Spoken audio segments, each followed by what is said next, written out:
What up, everyone? It's Ryan Wilson. You gonna eat that crust podcast. Are you a fan of spine-chilling tales, creepy creatures, and all things horror? Listen to LK the Horror Nerd. He offers in-depth reviews of movies, books, and games, exclusive interviews, and chilling discussions. That's right, folks. Check out LK the Horror Nerd, another podcast on the You Run Podcast Network. Check it out, y'all. Welcome to the podcast. To me, the idea of a horror movie where it's like, be quiet or else the monsters are going to get you. Shut the fuck up. Dr. Dewey, what you got, baby? Hi, sir. How you doing? Welcome to Blockbuster. How you doing? Man, interest you in the movie cast.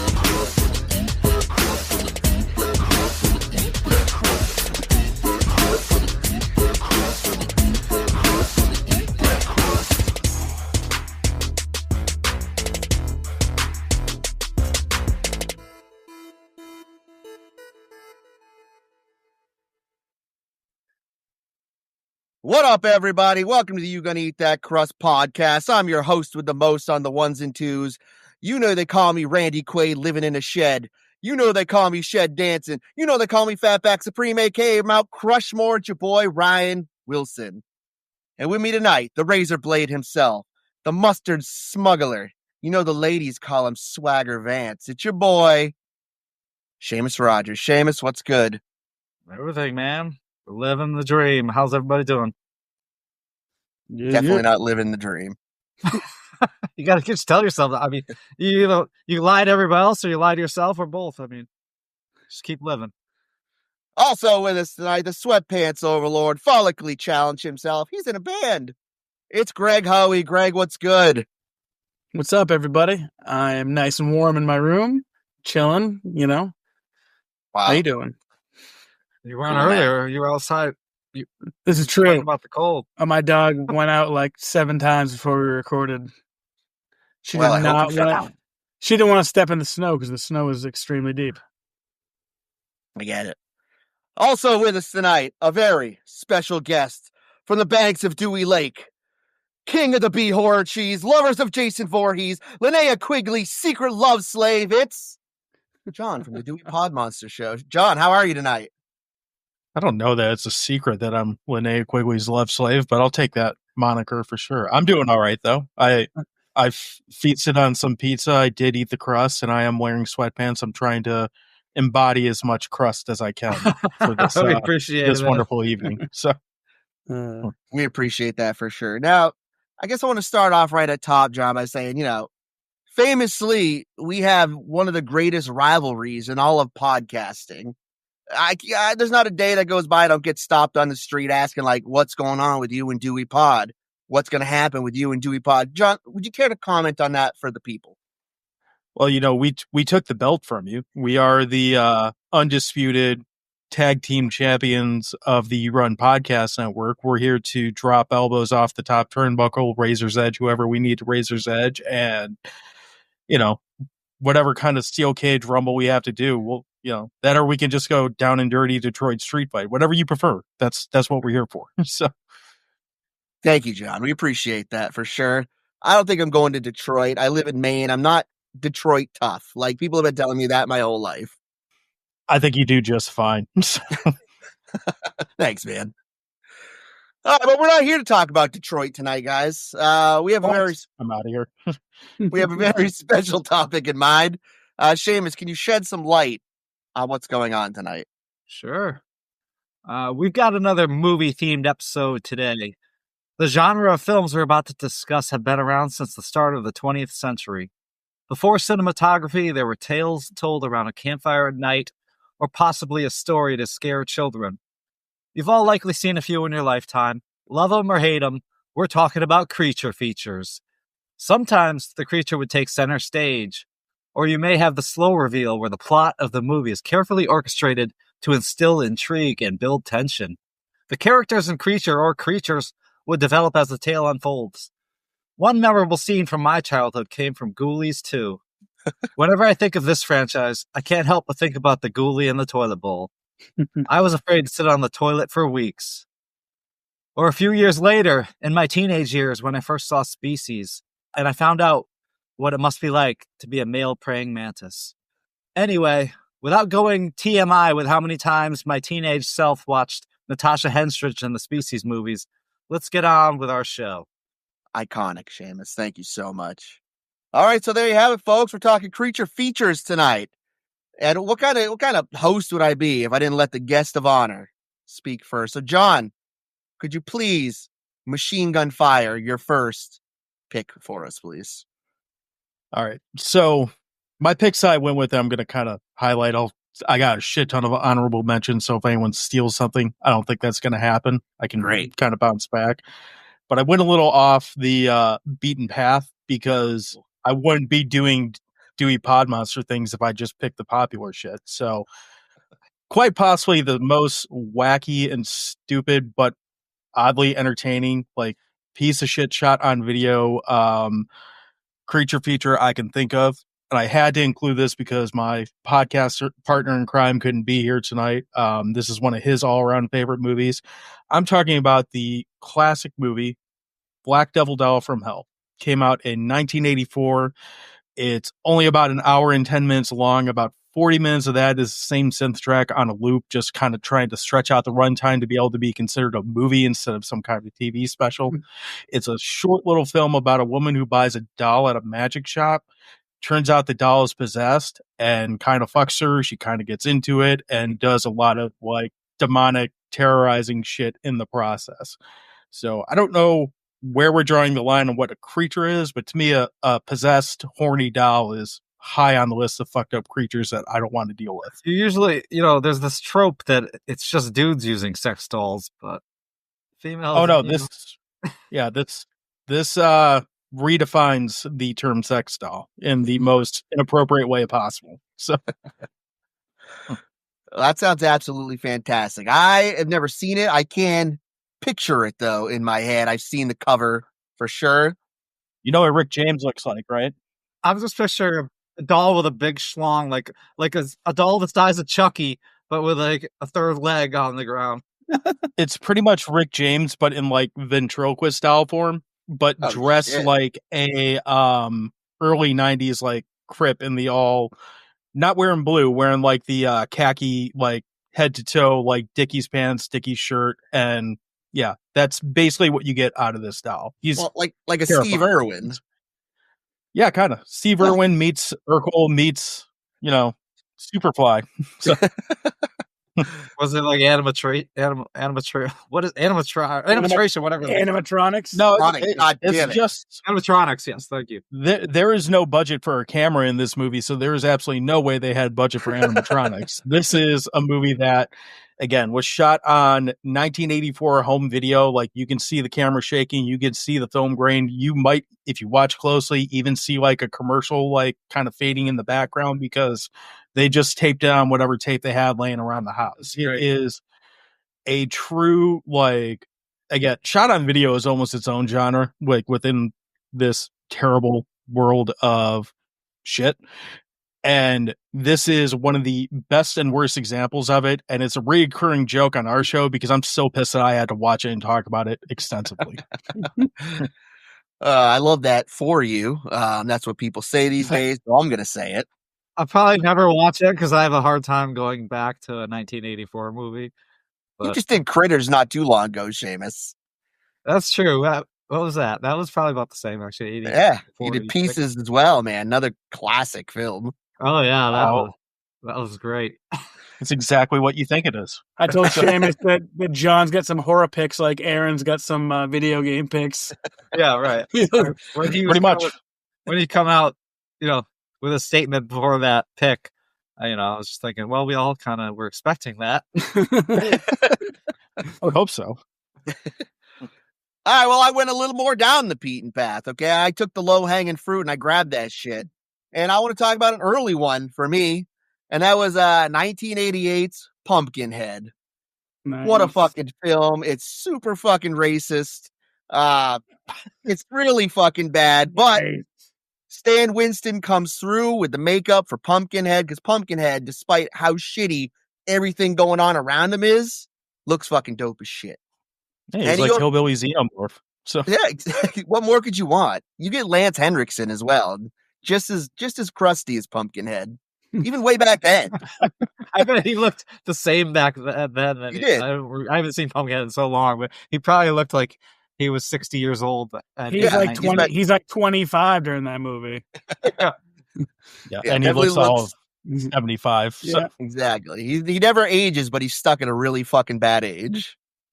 Everything hurt. Bishop. All right, so yeah, I mean, I just went classic Pumpkinhead. Yeah, he's got those cool fucking shoulder blades. I read the comic book by Dark Horse back in the day. That was terrible as well, but I still experienced it, and made me the man that I am today. So big ups to Pumpkinhead. Seamus, what you got, baby? I'm going. Actually, I'm going to do this a little different. I'm going to read the plot. Maybe you guys will guess it, maybe not. But anyways, I'm going to start with the plot. A community of mutant outcasts of varying types and abilities attempts to escape the attention of a psychotic serial killer and Nightbreed vigilantes with the help of a brooding young man who discovers them. Yes, Ryan, it was 1990s Nightbreed, Nice. directed by Clive Barker, Hell with yeah. the lead role played by Craig Sheffer. Yo, that serial Less- killer's mask is creepy as shit in that movie.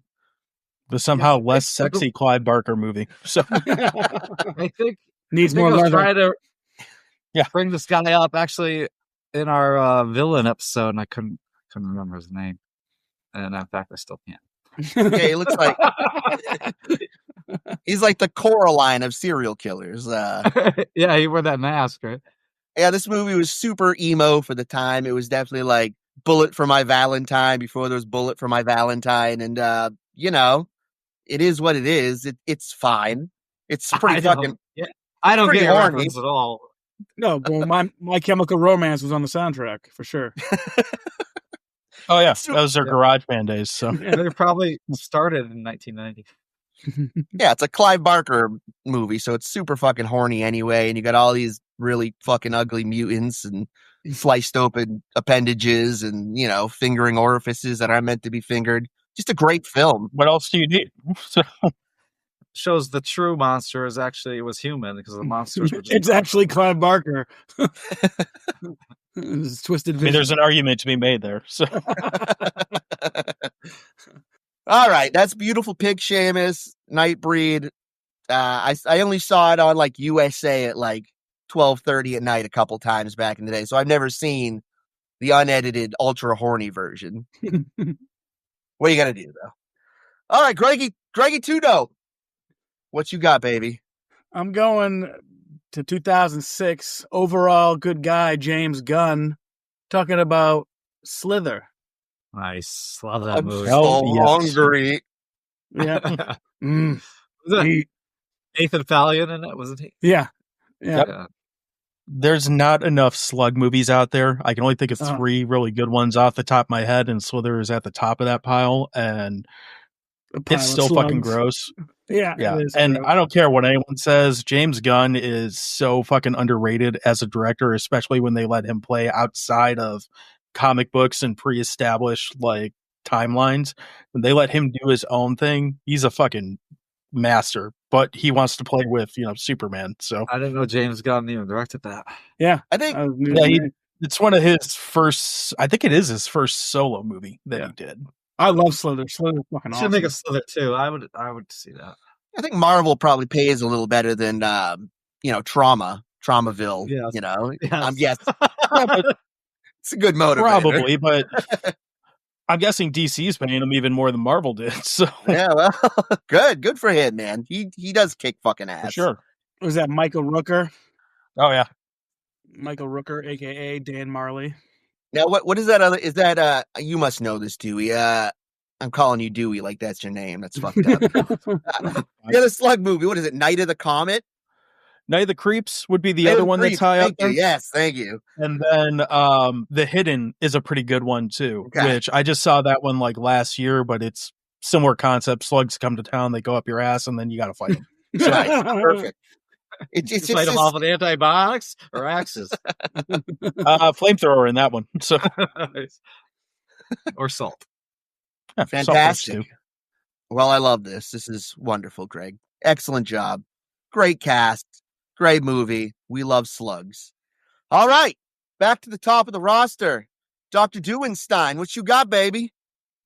So, it's been mentioned that I have a fascination with Linnea Quigley, so of course I had to pick at least one movie of hers to put in here. I'm going with Sorority Babes and the Slimeball Bolorama, which is about 3 horny guys that are spying on some sorority chicks doing their initiation, taking showers and spanking each other and stuff. They get caught. They get sent to a bowling alley to steal a trophy. And instead, they break out a racially insensitive imp that basically grants them wishes and turns those wishes into horror. It's ridiculous, but it's got Linnea Quigley fighting a little like puppet and running around a bowling alley and shenanigans ensue. Is it like where your wishes, you don't get exactly what you expect? Make a wish. Yeah, it's the same, very much so the same trope. Like, oh, I want the horny girl to like have sex with me, and she does, but it doesn't quite blue ball the guy, but it doesn't quite leave him satisfied either. So it's like, I wish my Laurie would go fuck himself. Yeah, more or less. So, but more 80s. The 80s really made it seem like it was okay to spy on women no matter what they were doing. I mean, the 80s made it seem like a lot of things were okay, and that's kind of why this like era of film is a lot of fun, because it's not okay, and it's nice to know that it's not okay, but it's fun to look back at all these shithead characters and just kind of laugh at them. So, how many movies that now would be rated R but were PG-13 back in the day that we were just absorbing as children? That's true. I got a couple on this list that weren't even rated because they're so like fucked up that people they don't submit them to the ratings board because they know they'll get an NC-17 and never be able to release it. So this is not quite one of them. Next one I talk about is one of those, but that's kind of like a old horror trope that's like behind the scenes. You don't want to get an NC-17, just don't submit it to the rating board. It's the perfect loophole. All right. Yeah. Fantastic. It still works. That's what Terrifier's done it for 3 movies now. It's the perfect loophole. So I love that. I can't wait to definitely deep dive into that one. No, I'm going. Seen Terrifier 3, loser. Wow, Greg. I wish I had the swinging bachelor lifestyle that you have, but I got responsibilities. Okay, and kids love Terrifier. I don't know what you're talking about. Kids are all about Terrifier. I'm just trying to find the right time to show it to them. I'm booking time to talk to my friends in 2027 right now, so I ain't got time. Great, I understand. Well, my next pick is one of my favorite endings to a horror movie of all time, and it's one of those endings that just makes you like just super sad. And I'm talking about written by Stephen King himself, Frank Darabont's The Mist, released in 2000. You got some Thomas Jane action in there. I fucking love this movie. I mean, if you stop maybe and pause and look at the creatures, they might not look so great. But if you just watch it fluidly, it's fun. It's a great film. And again, best ending in a movie of all time. Hardcore ending, for sure. Yeah. I always have a hard time with Stephen King. I'm convinced I'm too dumb for Stephen King, but his movies do a little better than his books do. So there are a couple of good things about the monkey. I kind of want to see that. I just like the books or the movies because there's no reading. So yeah, but they don't flesh it. He's really good with character progression, and they don't really flesh it out in the movies. That's why I like. He is, but that's exactly why I can't stay at his books. I read The Shining. I'm like, this motherfucker has spent 30 pages on the carpet.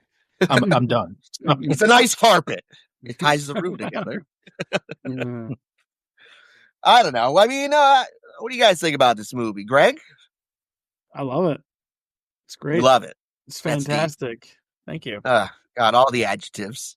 Seamus? What movie were we talking about again? Doesn't matter. Moving on. All right. I love it. Seamus, what's your next pick, motherfucker? A werewolf is living with her mother and stepfather that are trying to overcome her lycanthropic disease. A trio of American tourists on a thrill-seeking trip around Europe managed to stop her from plunging to her death from the top of the Eiffel Tower and are embroiled in a horrific but often hilarious plot involving a secret society of werewolves based in the city and a drug which allows werewolves to change at any time. American Werewolf in Paris. There you go. Yep. I think it's pronounced Paris. Paris. I'm amazed that you went with Paris instead of London.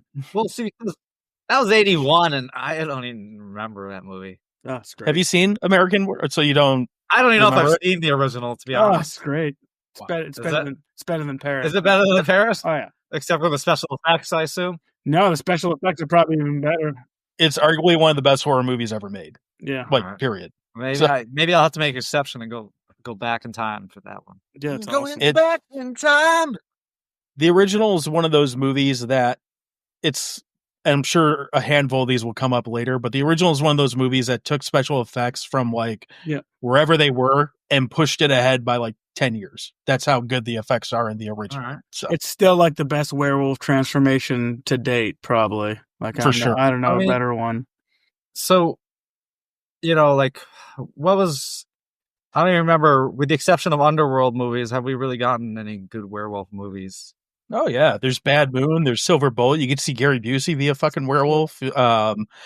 Let's see, there's Monster Dog. You get to see Alice Cooper become a werewolf, kinda. It's not very good. That comes up later. You would have 10 werewolf movies under your belt. Mhm. Oh, I fucking love werewolf. I think werewolf movies are of the like OG like Universal monsters. Werewolf's my favorite. So Nice. Yeah, I heard mixed things about the Wolfman. I just saw it. I haven't seen it yet. It was all right. There's definitely a plethora of subpar Wolfman movies. If you're Oh, yeah. Like for I sure. love that actress that was in Ozark, but she was just like mediocre. Ruth, Like, baby. This wasn't the right role. Yeah, this wasn't the right role for Ruth. I don't think in this movie because I think she's a great actress and she needs a role that she's gonna stand out. And She didn't Wasn't know it to fuck me. about shit. yeah, right. And that it was kind of forgettable. Nah, everyone knows the best Wolfman movie was that one with Benicio del Toro. What a classic. I think it was Jack Or Nicholson. the Jack actually. Nicholson Yeah. one. Yeah, Yeah. yeah. That's He's the sitting same there, fucking- Wolfman at a Lakers game. So Shit. Also Teen Wolf. I'm more of a Teen Wolf 2 guy. Was good with Jason Yeah. Bateman. Teen Wolf's great, but I think we were talking about horror. Like, it's still a creature feature. But Teen Wolf is the only movie where a person turns into or teenager turns into a werewolf at a basketball game, and everyone's like, "It's cool. It's just halftime." Right. You know, like you said in the That was 80s, they get away with anything. right? The scariest part of that movie was how many people do you think tried surfing on top of a van after that fucking came out? I got this. Good thing they don't remake that movie in that scene because the dumbass kids nowadays would be trying that all over the place. Oh, Ah. need to thin out the herd a little bit. So, Teen Wolf TikTok challenge. We're starting it now. All this is right. Darwinism at its finest. The Teen Wolf / Darwin Award. Thinning the herd, thin hairlines. Greg, what is next? You know I'm going to 86 David Cronenberg. Man, fuck Jeff Goldblum. That was on my Talking list. about the fly, baby. The least horny movie on the planet. Yeah. I don't know, man. This is pretty horny. It's Jeff Goldblum's hair, Gina Davis's gums. Ooh, Gina Davis birthing the live maggot was pretty hot, actually. Yeah. A lot of goo, but not in a good way. So, Oh man. I mean, this movie I saw probably 30 times before I was even 12 years old. And I just fucking loved it so much. It was so gross. And I mean, just watching Jeff Goldblum like regurgitate on his donut and like, oh, it's good, eat it. Watching him pull his teeth out and shit, his bottom fucking ears falling off. It was great. So this is a movie that I did go back and rewatch recently, and yeah, I'm all set with this. my biggest complaint about this movie is that I found the Simpsons spoof on it first, and I was upset that the movie doesn't have a kablamo scene like when Homer punches, I think it's Lisa in the face when she's on the toilet with the matter transfer thing. I was like, I was really hoping he was going to punch someone in the face or a teleporter. So, Only if. The original Fly, also, what an epic film. You guys see this one? man. Banger. I watch it like at least once every month. Help Isn't that what me, we were talking about? me.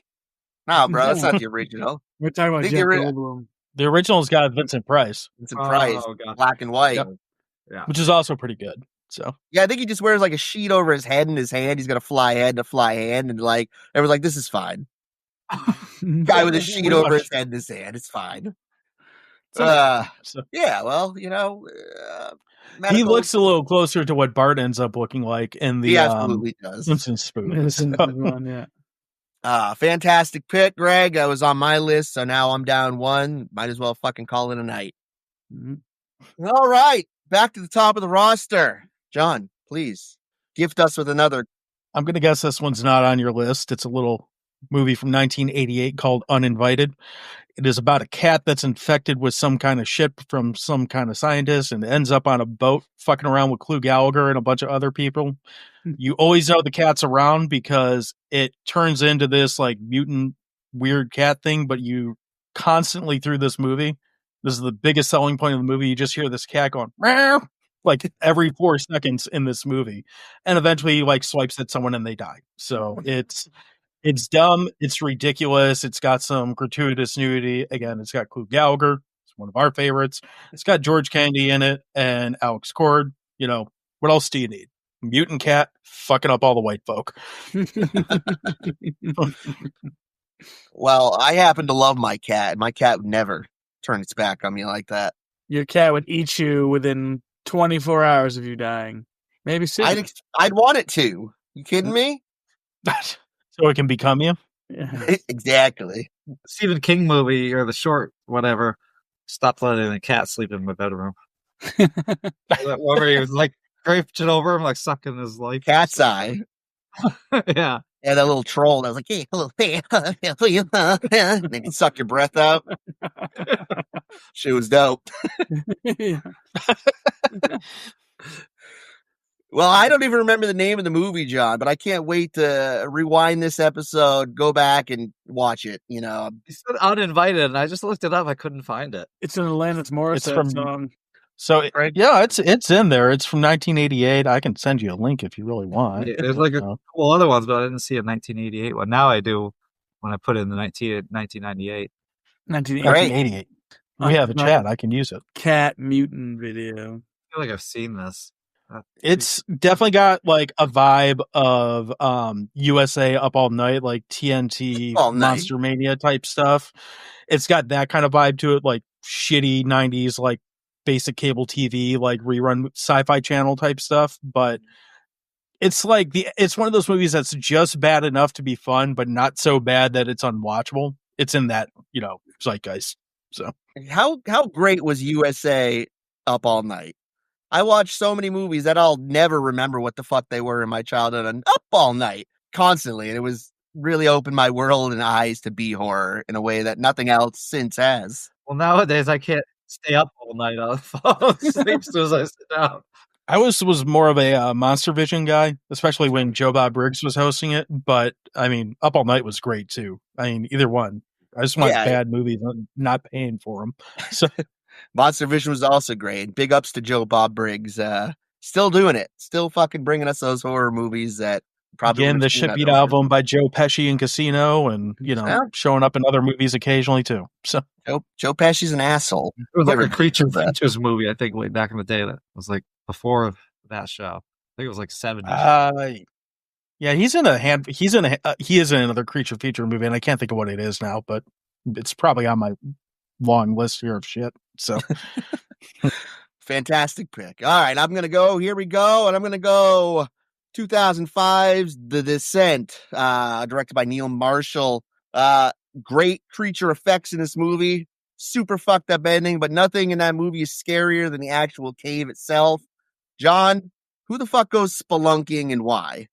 I don't know. To be honest with you, I haven't seen this one. This is a little newer than what I usually partake in, but I somehow missed The Descent. So I'm certainly not going spelunking with Juno. Actually, the other one was even worse, right? The Sarah. Yeah, he sucks. I wouldn't go. Sarah was worse than Juno. Juno was kind of heartless and sleeping with her man, but Sarah like stabbed her in the back and left her. She's in this movie? It kind of makes me want to watch it. No, these are character names I'm talking about. Oh, god damn it. The Descent's a cool ass movie. Yeah, The Descent's great. I love that movie. Yeah. In fact, it was on my list of honorable mentions. Yeah. I'll watch something less than 30 years old. Fine. Yeah, it's a good movie. Hey, no worries, man. It's just, I don't know. It makes me question, like, why the fuck would anybody go in a cave on purpose, first off? Like everybody almost dies before. It's like 40 minutes into the movie before we're like, oh shit, there's creatures down here. But almost nearly everybody dies just from crawling through this fucking cave underground. People are assholes, you know? I don't understand people that skydive. I mean, just asking for a parachute malfunction or something. I don't understand people who have hobbies that don't involve going to a bar stool at a bar in a heated or temperature controlled area, but here we are. So Right. For bar sports. Yeah. Bar sports are the best. All I have to do is get a refill. I don't get ever, I rarely get hit anymore, which is good. And urinals are our friend. So I mean, I'd be a huge fan of the movie The Fly or the fruit flies at the bar, but I've been known to be a bar fly a time or two. It's an important skill. I like the fruit flies in my beer because first I'll show it to the bartender, like, point out the fruit fly. They get me another beer, and then I just drink that beer with the fruit fly in it while their back is turned. I'm getting 2 beers for the price of 1. I'll drink a round of fruit fly. I don't give a fuck. It's just a little protein. Yeah, You dude. drink beer off the tap. I mean, you're probably drinking like hundreds of fruit flies. Oh, yeah. Anyways. Absolutely. That's how they're born. I mean, it depends what kind of bar you're at, but Only the best here in New England. All right, Seamus, that brings us back to you barfly, you. A child meets the monster that lives under his bed. He Little becomes monsters. one of his best friends. Soon the child discovers a whole new world of fun and games under his bed where pulling pranks on kids and other monsters is the main attraction. Yeah. I'm amazed they were able to get Howie Mandel to wear all those prosthetics, knowing what a germophobia is now. Like, I'm still shocked that he was willing to do that movie. Yeah, him and Fred Savage. This could have been pre-blowing up the rubber glove on his head and hitting his fucking head on the stage. You think you developed that kind of germophobia? Because I think that was the catalyst, if I'm being honest here. I think he suffered irreparable brain damage from lack of oxygen, paired with hitting his head off the fucking ground when he blew the fucking rubber glove on his head. This is what causes, and the only cause, as far as I'm concerned, of germaphobes. People that become germaphobes later in life. I think he just took a bath in hand sanitizer and liked the gooey feeling. Oh, that's so good. I hope he did that voice from Bobby's World while he was doing it. Yeah. Oh, God, Bobby's yeah. World. Dr. Singing Dew. the Going on a Trip song the whole way. So, Dr. Dew, you familiar with this movie? well, oh yeah. We showed it a year or two ago on Halloween because we were told we had to pick something that wasn't R-rated in case kids come by. So Fuck. it's a movie. It's a very, I didn't grow up with this, but I can see it's one of those movies that's just like oozing nostalgia because it just looks like early 90s kid movie with like horror movie paint on it. Yeah. And it's from that era where they made scary movies for kids, which they don't really do now. Now kids just go, well, I'm just going to watch Terrifier and think that's a kid's movie. It's not. So yeah, I mean, I found it at the wrong time to be a huge fan of it, but I get why people love it. So What is it Yeah, called? it's definitely all nostalgia on my end for sure. I mean, I still remember the kid drinking the piss instead of the apple juice, eating the cat food instead of the tuna fish, and when Howie Mandel lights the bad guy on fire at the end and says, "How about a light, bud?" Take that. And plus, you had a Savage brother in it, and obviously they're some of the finest actors. I want to say both the Savage brothers were in there. I think Ben and Fred were in there. Yeah, his little brother was like the one that was trying to tell him, I've seen a monster. Yeah. they didn't get the only Savage that counts, so it doesn't matter. So Macho Man. Who's the only Randy Savage that counts? You're talking Randy Savage. He's Fuck. the Ooh. only Savage that counts. So you would have gone right to the top turnbuckle and elbowed that fucker right down to hell. So I think Fred Savage is canceled anyway, so that makes it Is easy he? for sure. Yeah. He was on like some Wonder Years reboot that was like all African American people instead of Caucasians, and I think he got a little handsy on the set, and he might have dropped a couple racist slurs, maybe. So, you had a good run, Fred Savage. You should have stuck with your Winnie Cooper roots. wait, you're telling me the Wonder Years kid went to a all African retreat and got handsy with some African kids and started dropping racial slurs? I think that's kind of how it went down. Yeah. All right. Allegedly. Whatever. So, Sounds insane. He directed a bunch of Always Sunny episodes. I know. Yeah. Did that, he? Yep. that was before, Greg. He's gone. I mean, that show's I was pretty adding to debaucherous. this So, conversation. to be perfectly fair, like if that's what he got canceled for, that sounds like the plot line up in Always Sunny. Right? Fantastic. All right. Let's see. Greg, what's up? Hit me. Going to, 2018. Very recent. Oh, wow. John Krasinski, The Office, talking about a quiet place, stepping on nails and stuff while pregnant. Not recommended. Those creatures were very cool. It was a very... You've seen this movie, I take it, John, yeah? I saw enough of it to know that I turned it off. So, Ooh. Shots fired, but not too loud because they'll hear it. I mean, it's fine. Like, I'm not gonna look. People like what they like. To me, the idea of a horror movie where it's like, be quiet, or else the monsters they're gonna get you. Shut the fuck up. Well, yeah, you have to shut the fuck up. That's just what my parents told me to go to sleep when I was a kid. There's like a million movies where the rules of the movie set up this impossible like task, this Herculean task to like effectively survive the movie. The idea like, oh, we got to be quiet in perpetuity. Like, fuck off. That's not good. Fucker's got to fart. Fucker's got to burp. Well, in all fairness, it's gonna happen. It does add a cool quality to the movie. It's kind of a different tone of a horror movie. I thought so. I really enjoyed both of them actually. But I didn't see two. I like what's her face, his wife. I like her, so I mean, I'm willing to at least give any movie she's in a try. Cillian I like that Murphy movie with Tom is Cruise. or is it Killian or Cillian? Have we landed Doesn't on one matter. of those Yes. yet? Okay. Well, he's Sure. he's in the second one as well too, and somebody steps on a bear trap, and it's really cool. Okay, but if he doesn't like the first one, he's not going to like the second one. Yeah, the second one was Especially not the fucking third one, because that The was second fucking one was awful. great. The third one's what you're thinking about, I Shane. mean, 3 of those. Yeah. There's 3 of I'm them, thinking yeah. of the third one. Yeah, yes. the third one's a prequel. Yeah, it's like called Quiet Place Vice City or some shit like that. Okay, if it took place in Vice City, I might watch it. Fantastic. Oh no, it's actually All San right. Andreas. Man, it doesn't matter. I was more of a Vice City guy. I was like the 80s, they had Slayer playing on one of the radio stations. Keith Fuck yeah. Morris did one of the voiceovers for the radio DJ. What else do you need? Vice City's my favorite as well.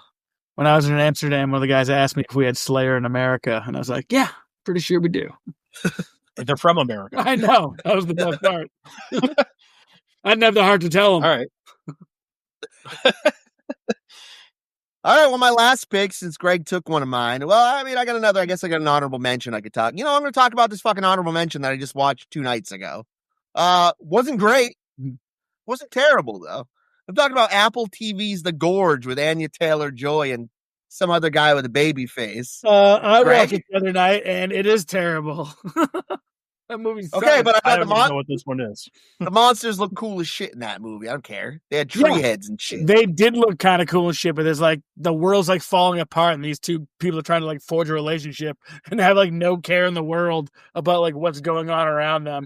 Like, we have to man these guns. Nah, I'm gonna sneak over and have supper with you. It's just Isn't that?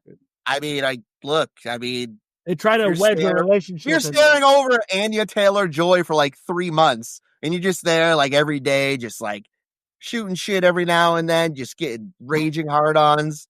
Eventually, you're gonna be like, you know what? My dick's gonna let me figure out how to get across this fucking gorge to hook up with Anya Taylor-Joy in her elf-like face. Yeah. It's a fair statement. Yeah, you know. I haven't seen the You'll movie, find- but I'll those agree with with the that will statement. find a way. 2 out of 10 crusts. Don't recommend. Really? Yeah. Wow, that's super low on the crustometer. Yeah. Sigourney Weaver was like, she's in it too, right? Yeah, she is. Sigourney Weaver is. She was like, she's. praising Anya Taylor-Joy's like performance. I didn't know she could ninja kick and shit. So big ups to her for the ninja kicks. Did you Anyways, see not a great Furiosa? movie. I did see Furiosa. Kind of cool. Look, I didn't say I loved the movie, okay? Guy was thinking with his dick, and that did cause him to fall in the gorge. But if they didn't fall in the gorge, if he didn't go in her gorge, we never would have seen what was at the bottom of the knew pit. they were going in the gorge. They're like, we lost people in here 2,000 years ago, and they've never come out of the gorge. And you're like, this guy's going in the gorge. You know he's going in the gorge, and he's going in the gorge by himself, not with 2,000 people, and he's going to get out of the gorge. He explained why.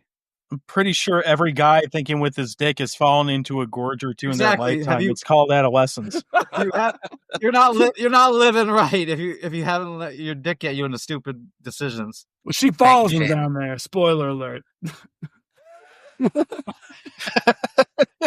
Way cooler. She just like looked at him down, like watch him fall down the hole. She's like, sucks to be him. I get mine. Would have been a much shorter movie as well, I assume. All right, whatever. I picked the fucking gorge. Whatever. I don't fucking care. Whoever's next, go. Seamus? Ooh, booty or gorge. I'm gonna. All right. So 5 teenagers head off for a secluded weekend in the woods. They arrive to find they are quite isolated with no means of communicating with the outside world. Cabin in the woods. The cellar door flings itself open. They, of course, go down to investigate. Speaking of, stupid things, let's just go down, like every horror movie, Evil Dead, let me go down in this creepy basement.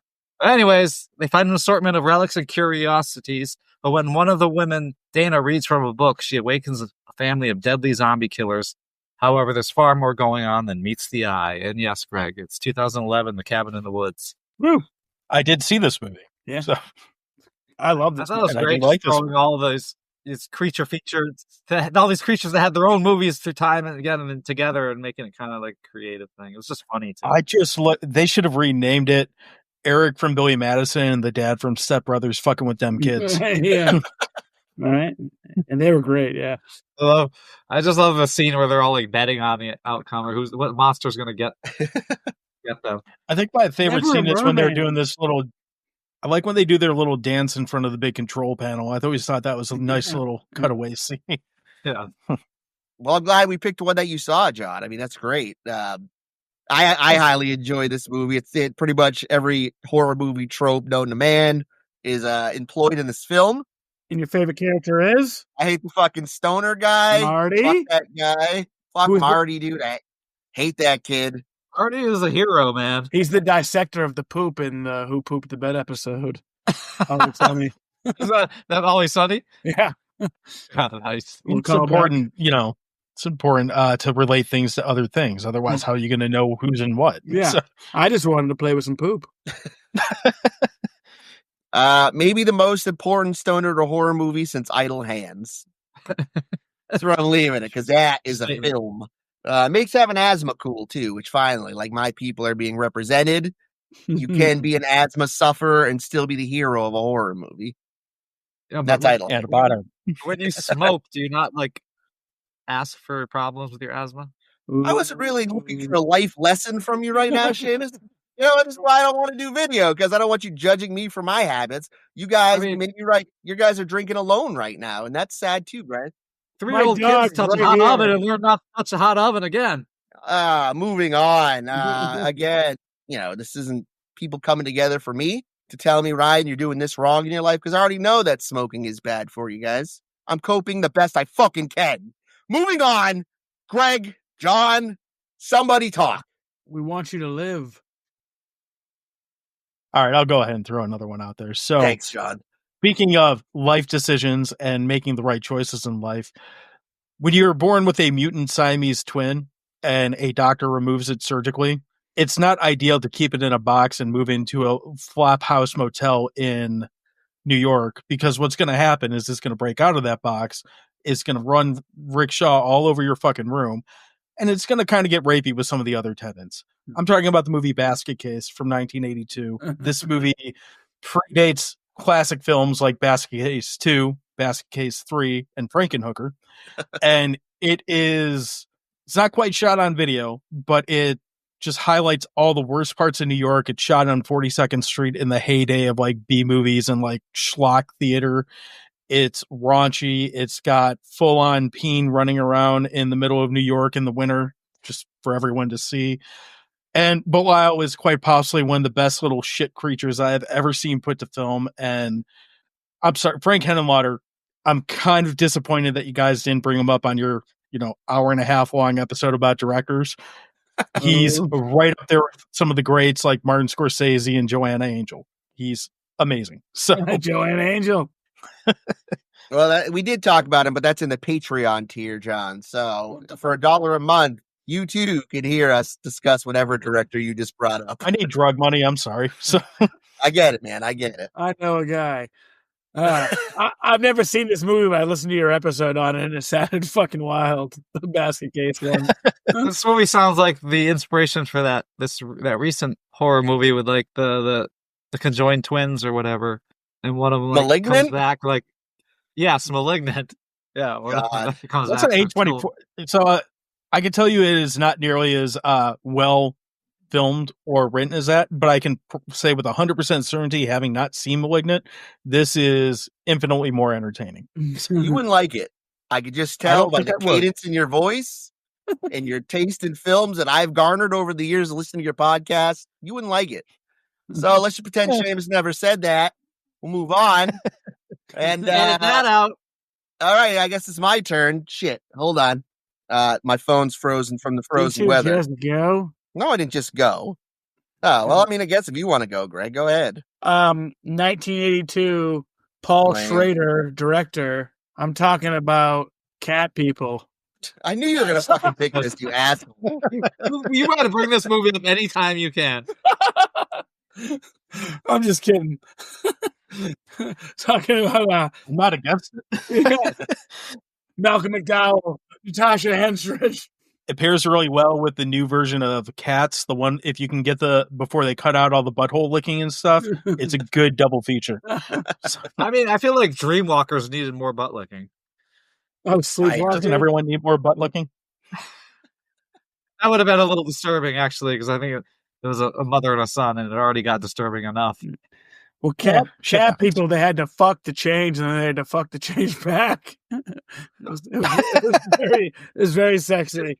Did they come up with a drug to help them out with that? I don't remember. Just like college. I was in Blockbuster watching this movie, and my boss walked back when I was watching. She's like, "What the fuck are you watching?"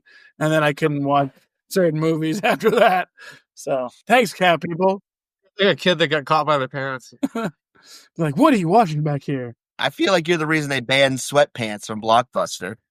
Oh, Ooh, that's a hot take. I feel like when the days of Blockbuster, people didn't go around in sweatpants out in public. Yeah, we had to wear khaki pants and with the pleats. patent golf shirt, Blockbuster shirt. Hi, sir. How you doing? Welcome to Blockbuster. How you doing? May interest you in the Movie Pass or Game Pass. Bad thing is, if you still have that shirt, you could probably hawk it on eBay for at least $50 right now. I know. I had a shit ton of them too because my buddy was. That was an ugly color. No. That's I'm wearing a Blockbuster Giant shirt right now. Not that you can see in the shadowy shed. Doesn't matter. All right, Greg, what is your real actual pick? Because I know you didn't pick Cat People. Go. Talking about James Cameron, 1986, one of the coolest creatures, probably my favorite creature of all time, the xenomorph, birthed by the big dicked face hugger. The face hugger 2.0 has got a giant dick. I don't know if you knew that from Romulus. yes. Well, because He is a giant dick. um, Alien rom-com's great. It's got a giant dick and a giant alien pussy. So because Wile Yutani is A wall big, puppy. it's a drippy pussy. Yeah. Wile Yutani has been experimenting on people and the face huggers. And obviously, they wanted to make a bigger dicked face hugger. Yeah. We need to make this dick. Everybody was asking for it, you know? You always got to work up to bigger and better things in life. That's why they. I definitely want that the larger version of covering my face. For sure. It's over quicker. I mean, acid for blood? Come on, man. How cool is that? Pick. Thanks. I mean, I agree with you on that one. It's a good pick, and I have posters back there somewhere. Can't see it right now because I'm not going to go wander around and do that. But I think it's one of the all-around best science fiction films. Period. Like hands down. It's How come fucking great. they never made armor out of like the xenomorph like exoskeleton? They do in Alien vs. Predator. He gives her a Did they? shield. Oh, okay. Yeah. Oh, out of like the big head or whatever, right? Yeah. Yeah. That movie's also rated PG-13, and they imply at one point all humans worship the predator. So it's not without its flaws or its merits. So It's not canon, is what you're saying. I don't know. I don't give a shit about canon. So It's probably I like Canon Films, the company. I don't give a shit about debating. None of you guys, but I don't give a shit about debating the internet what is and isn't canon, because usually that's just some angry nerd who's mad that his Star Wars fan fiction wasn't what they did in the last 12 movies. So Yeah, I don't there's get no- you, though. There's You gotta no keep resolution in those internet arguments. no. Fantastic. Love it. Great. Wonderful. Seamus, do you have another pick for us? Yeah, this is my last pick. Okay. A disease carried by a common cockroach is killing Manhattan children. In an effort to stop the epidemic, Joe's apartment. what is it? Joe's apartment. Yeah, Joe's apartment. An Entomologist. yes. Thank you, Ryan. That word. Susan Tyler creates a mutant breed of insect that secretes a fluid to kill the roaches. This mutant breed was engineered to die after one generation, but 3 years later, Susan finds out that the species has survived and evolved into a large, gruesome monster that can mimic human form. Oh, shit. First, Guillermo del Toro movie that I can recall watching, I believe, right? Not you, Guillermo. Guillermo. 1997 Mimic. Yeah, dog. Saw that shit in the Brolin. theaters. Yeah. Not with Greg. I was going to say with me, because I don't remember. I don't think I've seen that since I was in high school, so I'll be upfront. I don't remember a lot of it, but I remember liking it. So It's got Charles S. Dutton from Alien 3. What?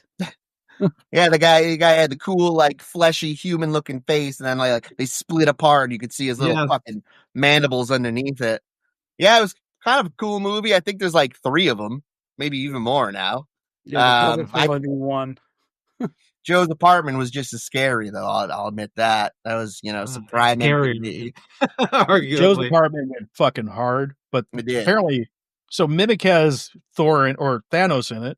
It's got Norman Reedus in it, so pre-Durrell. Yeah. It's got Charles S. Dutton. There's some people in this movie. Okay. Women, Savari or no, not Yeah, me. Mia Savarno or whatever. Yeah, something like that. Yeah, fuck her. She doesn't match. Who gives a shit about Mia Savarno when you have Pak Kwang Ho in this? That's just what I say to my girl when it's time to pack another bowl. Pack one, ho. You remember that kid though who could guess all the shoe sizes or the shoes? He'd be like Nike size 12, but then when he heard the Mimic thing, he'd be like funny shoes. That's great, Greg. I value your memory, He Greg. was autistic or something. He's got to be one of those like the kid in The Ring who's in his 50s who doesn't age. Those kids creep me out, man. Yeah, funny shoes. Yeah, so Guillermo del Toro pre-Hellboy. So I mean, Pre the Strain, big ups, Guillermo. better books. Pre What We Do in the Shadows. So Norman Reedus was in that shit too. That's crazy. All right. Well, my last pick, guys. It's a classic film by John Carpenter. Released in fucking 1994. 1982. No, not I was gonna say 82. 1994. I'm talking about In the Mouth of Madness, guys. Ooh. There was some fucked up little creature effects in that movie. That old lady who kills her husband with the axe with all the fucking tentacles and mouths under her fucking shit. I mean, you had some early Cthulhu mythos going on in the film. You had American-born Sam Neill. Do you read Sutter Kane? Simple as that. Do you read Sutter Kane? Sutter Kane. It's got the owner of my company, the kid who's riding the bike with the crazy white hair. Yeah, him. They won't let me out. They won't let me out. It's amazing that this is the first John Carpenter film that came up on this conversation. Right? I was going 82 as well. I thought you were talking about 82. Yeah, I know what the fuck you were talking about, but you know what? I wanted to flip the script a little bit. I've been thinking a lot about In the Mouth of Madness lately, all right? So it was my fucking pick. Think about it a lot in the mouth, too. Hey, whoa. This is a family-friendly podcast, John. I'm gonna dream about the new version of Facehuggers tonight. I took off my pants 45 minutes ago. Nice. That's why it's so brisk out there. So anyone, I mean, you hit me. John, go. It's your time to shine. So I could talk about one of my honorable mentions that are actually good films, but I'm going to choose the iconic, a film from 1980 something, because why wouldn't it? 1988, starring the irreverent Roddy Piper. Ooh. He plays a man who, after a nuclear war, is determined to be the most virile and potent man on the planet, and he has to repopulate the entire world. But there's a problem. The world has been taken over by mutant frogs. and there's only a few very large-breasted women that are going to drive them around to kill the frogs and fuck the women. It's called Hell Comes to Frogtown, and it is absolutely fan-fucking-tastic. I didn't know that Roddy Piper has a deep filmography. Like, Jesus Christ, how much did I miss? I mean, he's dead now, I believe, but as of recently, he made the Christian version of Saw, which is also fucking a movie. But this movie is dramatically more fun and does not involve Christianity and lessons to be learned under the guise of being a horror movie, even though this is more of a science fiction, some monster movie. So frogs are fine. I thought you were talking about frog people, though. Oh, frog people. Hot. They Live is another good one, but no, it's got nothing compared to Hell Comes to Frogtown. And if any of you enjoy things that are mind-altering substances and you want to have a fun experience, put this on. Okay. It will change your life. You mean like Tylenol PM? Yeah, that or whatever you want, whatever gets you working. So yeah, I'm 45 years old. I'm still robo-tripping every day. You're not 45. You know what? That would be a really fun movie to robo-trip with. Fantastic. You ever watched Hell Comes to Frogtown on LSD, man? Yeah. Ooh, that'd probably trip you out hard. All right. Any other honorable mentions? Greg, Seamus, you got the floor. I got a shit ton of honorable mentions. I love this. I was going to say An American Werewolf in London, but, I just said it. Great. Man. You just did. I did. Yeah, we already talked about it. Fantastic. Well, I just want to mention that I said it. Great job, buddy. All right, John, just rapid fire me then. Do it. All right. So this is kind of a mix of good and better. Okay, great. Somehow we didn't bring up the movie Jaws, which is like iconic. There's this little movie called The Thing by a director named John Carpenter. It's a little bit better than some of the other movies that we've talked about. One of the best. The perennial cable TV champion Tremors, easily an all-around favorite, let alone a great creature feature. Seats bacon. And my name in the chat. Oh shit! I did not. Guy from Family There you go. Ties is a character name from Tremors. Alex Absolutely. P. Burt Gummer. Yeah. American powerhouse Sam Neill's movie Jurassic Park, one of the best all-around creature features you can get. I just want to say real quick, the dishwasher at my work can recite Jurassic Park from top to bottom with perfect impressions of every character. So big ups to Dan and whatever the fuck your diagnosis is, but it's very entertaining to watch. The dishwasher was a machine and not a Me too. Dan is a machine. As mentioned, Monster Dog starring Alice Cooper. He plays a werewolf, and the whole movie is dubbed in English. Even though all the actors speak English in it, they still felt the need to dub everyone. It's really great. Demon Wind is about a horny demon that shows up and fucks around with people. Creepazoids is another monster movie with Linnea Quigley, same director as Slimeball Bolorama, but just more like Space Marine-y. Troll Hunter is one of the best found footage creature features out there. Way outkicks its coverage. Just a hell of a great movie. I've heard good things about it. It's Swedish, isn't Alligator. It is Norwegian, so close enough. it? Same thing. Yeah. Did they make a second Alligator. one, or are they making a There's a They've been Netflix threatening to do it. They've been threatening to do it forever, and supposedly it's still in development. Who knows at this point? Alligator from 1980 shows you the dangers of flushing your pets down the toilet. It's why you don't do it. It turns out bad. The Blob from 1988, quite possibly the most underrated horror movie ever made. It's just a good movie from top to bottom. The Stuff is basically the same movie, but more cheesy. And instead of a blob, it's marshmallow fluff on steroids. And I'm kind of disappointed that no one's brought up the movie that the internet wrote, Snakes on a Motherfucking Plane. Oh, I was going to bring that one up too. That's it. I'm out after that. So There's only 4 people with 5 picks each. We're bound to miss something. My couple honorable mentions for me. Just a couple. I think I've only one-offs. I've seen them a couple times, maybe. Annihilation. Now, can I tell you what that movie's about? No, because I'm not Mortal that Kombat? deep. No, it's not the Mortal Kombat vehicle. Oh. No, it's some pretentious sci-fi movie, but there is this emaciated talking bear thing that's really fucked up, and you can see half his skull face, and he just kind of slowly wanders around a group of people and just drools on them and shit. Really great creature design. And then there was also The Ritual, which was a Netflix movie, I believe. Yeah. And they had this fucking Wendigo, some kind of skinwalker type deal that was fucking leagues beyond anything else that happened in the movie.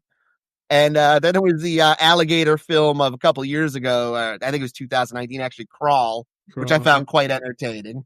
When pretty much all of Florida fucking floods and there's alligators everywhere, even on your motherfucking roof. And Barry Pepper's there to save the day. It's just a typical Tuesday in Florida. So. All right. So that's going to wrap it up for Creature Features. Now, Greg, I hear you have something really special planned for us tonight. Well, I have some listener feedback. If I should get to that first. Oh my fucking god! I'm gonna run through it. Run it. Totally, dude. JD said the Monster Squad, Gremlins, Tremors, The Thing, The Fly, Aliens, and Predator, which we didn't mention either. Yo, I just watched Shoehorned in with Aliens. I watched Monster Squad like 2 years ago. After loving that movie as a kid, dude, that movie is a hard PG, whatever the fuck it's rated, because they drop a lot of homophobic slurs in that movie. Yeah, we were going to show that. And so when we were talking about showing Little Monsters, we wanted to show Monster Squad. Then we watched it. We're like, there's a lot of fag talk in this, which probably shouldn't be in here. Yeah, it really was. It's like, I think they dropped that word like 12 times in that movie or something ridiculous like that. I think even Frankenstein says it, you know? Yeah. But you do get to see Dracula call like a 5-year-old girl a bitch to her face, which is kind of intense. So you little bitch. Tootsie Oonsie. Yeah. Scott from the You Run podcast horror review said Pumpkinhead, Oi. arguably the best creature design ever. The Thing, Jaws, The Mist, Rain of Fire. What? Dragons. Yeah. Mhm. Dragons. Liam Neeson's best film. Liam Neeson's not even in it. It's Matthew McConaughey. That's why it's his best film. Hey, okay. Pitch Black, Vince Diesel. Oh, God. Now, Greg, I want to let you know, we also saw Pitch Black in the theater together. I know you don't remember. I do remember that. No, you blacked me out of your entire childhood. You're like, I never did anything with Ryan as a kid, despite being in a band and like Greg and I same saw house. Pitch Black in the theater. Yeah. It was Greg and I. You weren't even there. You're taking my memories. I now. pitch black you out of my life. I fucking hated that movie when we watched it, but I like it more now. I'm more of a Vin Diesel. Riddick guy. Vin Diesel. Always like, I was gonna say, I always like the second one more than the first one. Well, you know, I don't want to get you guys too excited, but we are getting a third Chronicles of Riddick movie. Did they already make a third one? They did make a third one because there's. Well, yeah, I guess if you count, there's a fourth because if you count Pitch Black as a Riddick movie, I mean, do you though? Because it's so much more than a Riddick movie. I'm sure it's going to be all about family. He's just so fucking cringe to watch. Like usually, he deserves like. He spends half he deserves a fist up his ass, but that's beside the point. So I like some of those movies. I'm not a huge Vin Diesel fan. I like a couple of his movies too, but he still deserves a fist up his ass. And last but not least, from Scott, he's got Cloverfield. Boy, Dave B. Movie says, I love shark movies, especially a bad shark movie. So Sharknado movies? Yeah. I said like Deep Blue. That's actually not that bad for a shark movie. Like there's some really bad shark movies out there. Like Bad CGI Sharks comes to mind. That's one of the worst things that I've seen called a movie. There's a movie called Bad 2-3 CGI Sharks. Yeah. House Shark is pretty bad. Sharks of the Corn is pretty bad. House Shark of the Corn. I'm shocked with names like that. But the Sharks going to college. I would watch a Sharks of the Corn if it was a Seed for Seed remake of Children of the Corn, but with sharks instead. Sharkula is pretty bad, but Sharkula is worth watching because they do like a 1960s style Batman theme song for Sharkula, and that right there sells the whole fucking movie. Speaking of, we are getting also an Anaconda reboot with a pretty solid cast from what I saw. Actually, I actually like the first one, so I do too. I've watched it more than once. That's for damn sure. John Voight being John Voight, and He's Ice so T, John before Voight in we that knew he was movie. shitty, and Are they good job. trying? Are they rebooting, like making it over, or just like a new No, iteration? no, it's not a straight to Tubi film. It's gonna be a theatrical release. So they do have, I don't remember who the fuck's in it, but I was like, oh shit, that's a pretty solid cast for a fucking snake movie. Let's go. John Voight biting on pencils. Steve Zahn and Paul Rudd are in it. Well, Apparently, there you go. Shit. I'm watching it for that. That's a dynamite lineup already. Sounds like Strange Wilderness I to don't- me. Oh, if I buy this fucking cast, it's also got Jack Black, and this might be bullshit. It sounds like a comedy. A group of friends going through a midlife crisis decide they want to remake their favorite movie from their youth, but encounter unexpected events as they go into the jungle. I fucking hate Jack Black. We're remaking this movie and it's happening to us? We couldn't get Ice Cube, but we did get Ice T. We got Shea Jackson Jr. I can't wait to do this movie. It's gonna be great.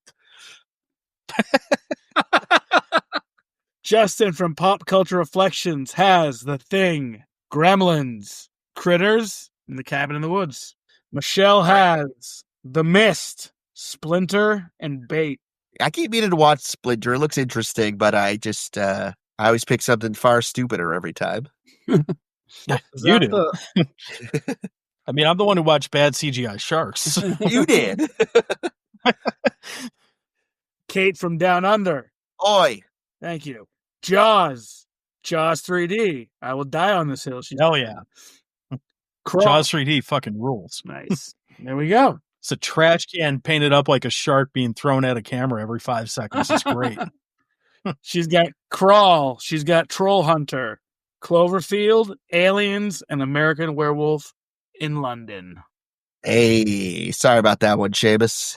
Yeah, everyone likes the original. I guess I have to. It's really good, man. You're definitely, you won't even remember Paris after you go to Saying London. that, I mean, I did like Paris, but I mean, it was London is, it's just a far better. Overrated, pretentious food. Don't need it. And that was it for listener/network member responses. Thanks, buddy. Now, Greg. Yeah. I keep hearing there's rumors, there's buzz in the air, in the mythos, in the world. You have a game for us, so hit us off, baby. What you got? I got about 7 questions of Gregories and then a final 3 to 4 questions of just random trivia for some more points. So, are you familiar with categories? Yeah. So You know what? I drank it away. I'm going to give you like a horror villain that begins with the letter L. And you would be like Leatherface, one place. But if you were like lovely Leatherface, if there was a character named that, you get 2 points.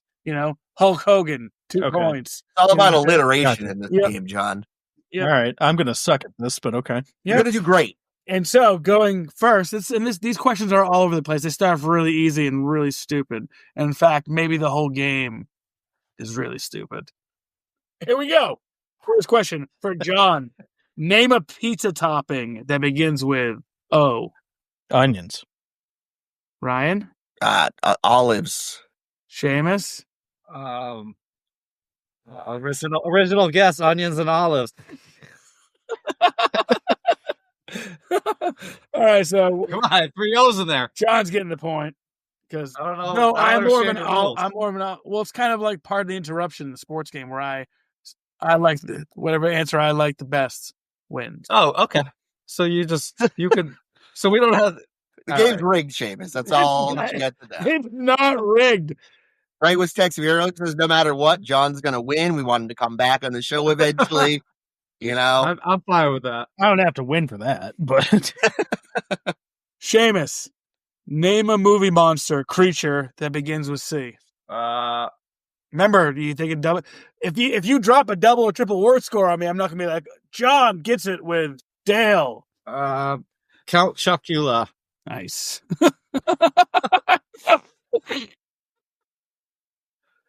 Okay. I don't think I can top that. Starts with C. Cujo. All right, Ryan. Carnivorous cryptic creatures. What's up? Shut the fuck up. Ryan. What? Has that not been has been in a movie, I'm sure. Seamus gets the 2 points. This is bullshit.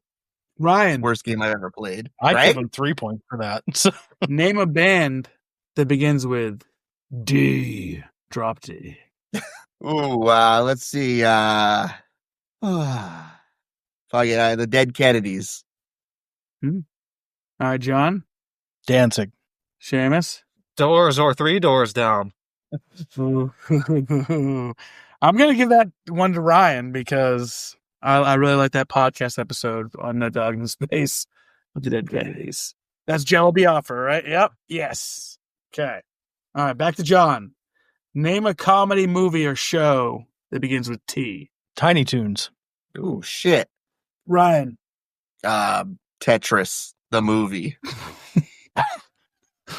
Love that movie. It's hilarious. Yeah, it is. It fits It's perfectly. on Apple TV, actually. Assholes. The perfect fit in your movie library. Hey. Seamus. Drawing a blank. I don't know, Titus? That show. Yeah, I do. It was I think it was For right Titus, after the so a underrated. season. Yeah, it's pretty good, but not good enough. John gets the 2 points. Ugh. All right. So, Seamus, a wrestler who begins with B. I see me bringing wrestling questions in here. Bam Bam Bigelow! God damn it. Oh, shit, son. Damn. Let me go next, Greg. Let me know next. Okay, go ahead, Ryan. Motherfucker Brutus the Barber Beefcake, what's up? Oh. Triple word score, motherfuckers. I already got it. I started it. It was my question. I started with a triple word score. Oh, man, what's happening? Well, I can't think of another with 3, so I'm just going to have to say, fuck, I just had one. No, not him, not him. Belligerent Barry. Belligerent big beefcake. No, I had one. Now I forgot it, so fuck. I literally had one. The British Bulldog. Ooh. Nice. So you guys both had triple word scores. Give it to Seamus. He never wins. I'm gonna give you guys both 3 points. Fuck. I mean, I tried to give it to you, that feels Seamus. like that doesn't score in John's favor. That's kind of like extra points. This game's not over. Floating around in this game, but I guess it's Gregory's. He makes the rules. That's right, he does. This is my game. Pretty loosey-goosey with the rules here. It's your 3 points. You both got 3 points. So the score is Ryan 4, Seamus 5, John 3. All right, Ryan. Such a fucking loser. This is like golf. I'm Ryan. Don't worry about it. They don't know that yet. Horror movie that starts with R. Say a porn movie? Let's see. Ricky's Ridiculous Rock Hard. A horror movie that starts with R?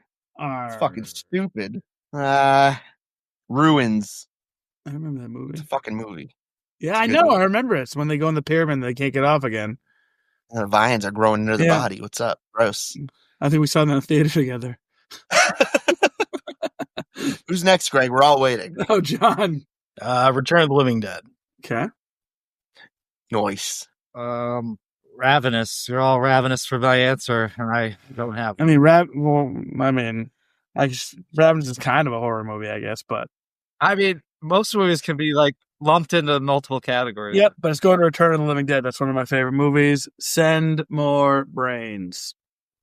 Okay. Then more cops. All right, John. Simpson character whose name starts with C.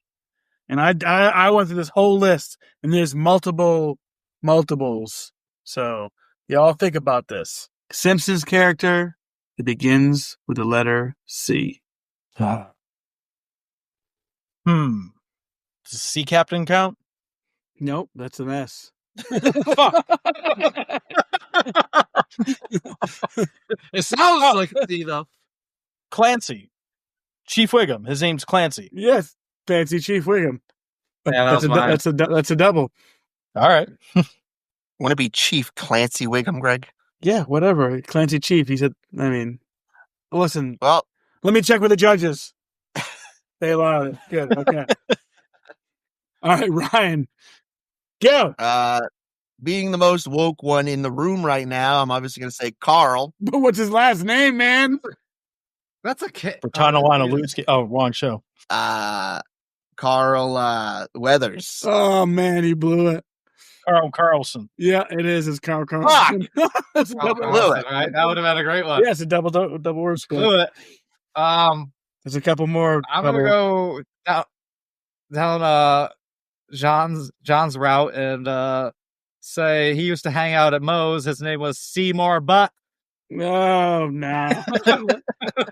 So you got Clancy Chief Wiggum, Carl Carlson, comic book guy, Cletus, crazy cat lady, Cletus the slack-jawed local. Damn. Yeah. Charles Montgomery Burns, Captain Lance Murdoch.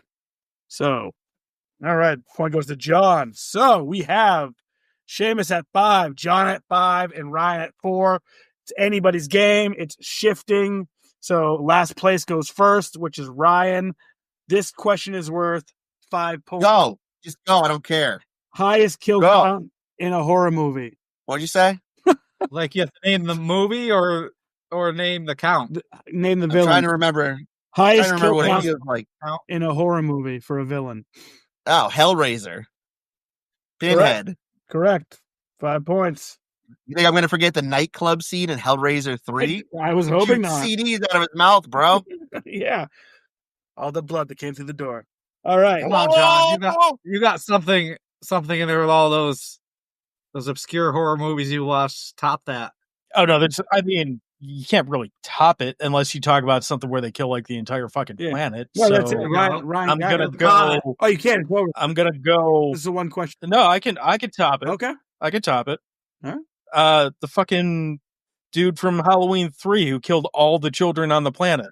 That's more children on the planet than there is in Colonel Cochran. He kills more people in Halloween 3 than they do in a nightclub because he kills all the children at the end of that movie. Actually, now that Carl Cochran? Yeah. Colonel Cochran. Colonel Cochran. Yeah. It's Colonel Cochran, but I call him Colonel Cochran. Yeah. And you get alliteration. There's 2 C's there. So Triple word score. Well, so this part is just this is shifted to regular game. We've passed the Gregori's part of the game. You don't have to worry about the double word score or anything. It's just a 5-point answer. Seamus, you have an answer. Actually, now that I'm thinking about it, there's one in one of these movies that kills the whole world. Save the cheerleader. Save the world. A few movies like that. Yeah. I mean that's more or less what happens. Yeah. The kill count in the stand was way higher. I'm thinking about that's more or less what it is, presumed to happen in Halloween 3. So I'm sticking with my Colonel Cochran. As you should. Well, don't look up. I was thinking Cabin in the Woods when the hand comes in the end and just crushes. Oh, right. Like it doesn't even show how it ends, Greg. Anything could happen. Okay. Marty could blow weed smoke at the hand and escape. Seamus. So this is just longest running creature feature. This is just one question, though. It's just for Seamus. Longest running creature feature. Jurassic Park. Dumb. No, wrong. All right. Can I go? Yeah, you are next. Yep. I win. It's Godzilla. That one's worth 7 points. It's not over yet. I don't like playing with this aggressive guy. Yeah. Wait, are you saying longest running as in longest existing or longest yes. runtime in a film? No, longest existing. Yeah, it was. And It was Godzilla. I'm going with Frankenstein of Dracula. It was Dracula's. Well, Godzilla. Yeah, but that's the answer. 20s. Got those 19 or something? No, it's Yeah. not that fucking old. Nosferatu. Well, it said Godzilla was the answer. So. Google AI states. Hold on here.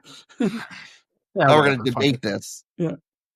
Don't worry, I'm just slowly freezing to death. Go ahead. And So fact check, everybody. this is the last question, and it's for John. And if he gets this right, Here we go. If he wins this, if he gets this right, what is the highest grossing horror movie of all time? And this is probably some Rob Zombie bullshit. This is for 7 points. Highest grossing horror movie of all time. Yeah. Surprising. It was surprising to me. Yeah, I honestly have no clue, so I'm just going to take a guess and say I'll say that the person in this movie is a kind of starting to become more of a horror icon, and he's in a bunch of stuff. Probably means I don't like it. He's in a bunch of stuff. Yeah. Kevin Bacon. This is easy. No. Can I just go? I know the fucking Go ahead. answer. I It's fucking don't know. Jurassic Park. Sam Neill's in everything now. What made more money than Jurassic Park, Greg? Go ahead. It's not a horror. You talking about Terrifier? Are you No, talking about are you sure? gross? Wait, are you talking about gross as in like budget to profit? Yeah, like the highest grossing movie. Terrifier 3. Nope. Okay, I don't know then. Okay. It's a terrible question. It's Skarsgård. Oh, fuck that clown. Skarsgård. I meant Oh, Skarsgård. He's in everything. How come I didn't get to answer that? Because there's a one question, and you only have 5 points. You're out of the running. You're fucking fired. You're done. Well, clearly I'm the winner here. You are the everybody winner. knew. Everybody knew that coming into this that I was going to win. John, this is Greg's fault.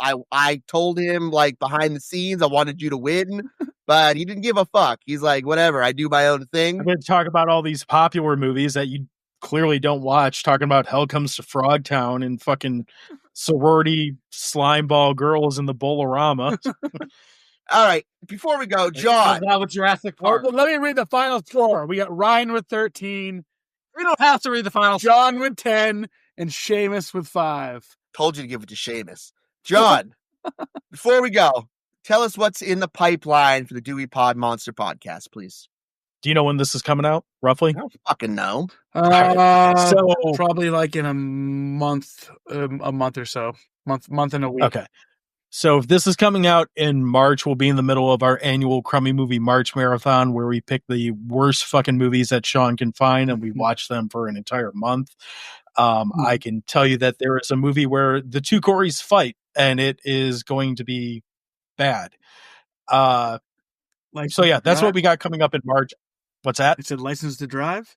No, it is. I think it's called Blowback or something like that. Nice.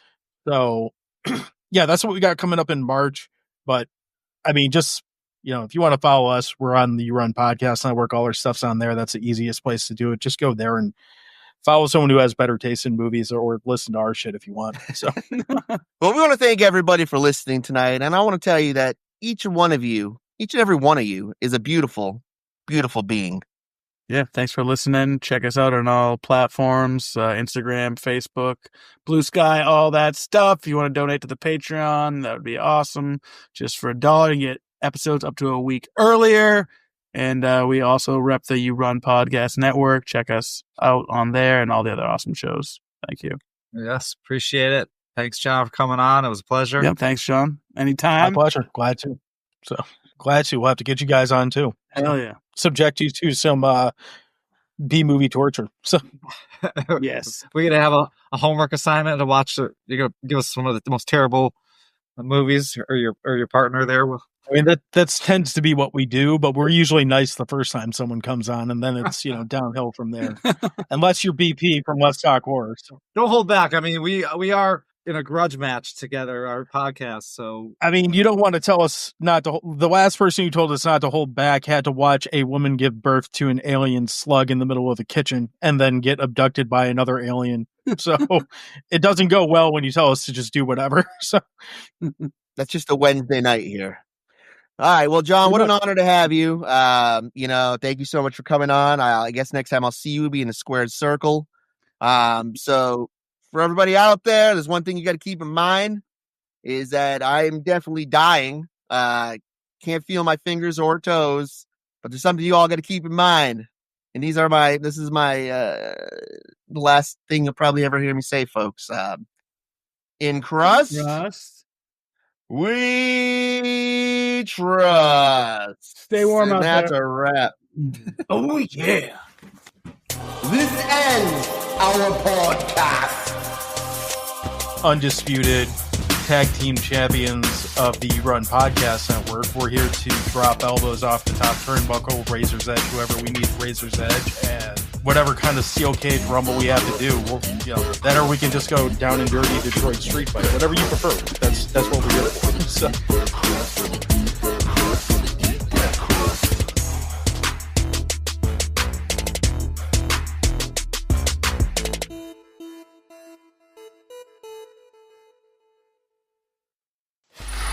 Free audio post-production by alphonic.com.